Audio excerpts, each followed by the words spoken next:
సిద్దిపేట జిల్లా గజ్వేల్ నియోజకవర్గంలో నూతనంగా ఎన్నికైన సర్పంచ్లకు సన్మాన కార్యక్రమం ఘనంగా జరిగింది.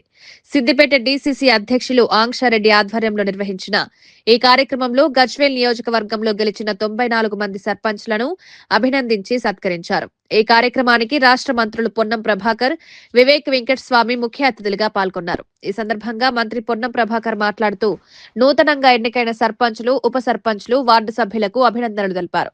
గజ్వేల్ గడ్డపై కాంగ్రెస్ పార్టీ తరపున గెలిచి ప్రజాపాలన ప్రభుత్వంలో భాగస్వాములైన మీరే రాబోయే ఎంపీటీసీ, జెడ్పీటీసీ, మున్సిపల్, శాసనసభ ఎన్నికల వరకు గ్రామాల్లో పార్టీ బలమన్నారు. గతంలో సర్పంచ్లు అనేక ఇబ్బందులు ఎదుర్కొన్నారని, ఇప్పుడు ఇందిరమ్మ ఇల్లు, రేషన్ కార్డులు, సన్న బియ్యం, 200 యూనిట్ల ఉచిత విద్యుత్, 500 రూపాయల గ్యాస్, సన్నవడ్ల బోనస్ వంటి ప్రభుత్వ కార్యక్రమాలను ప్రజల్లోకి తీసుకెళ్లే బాధ్యత సర్పంచ్లదేనన్నారు.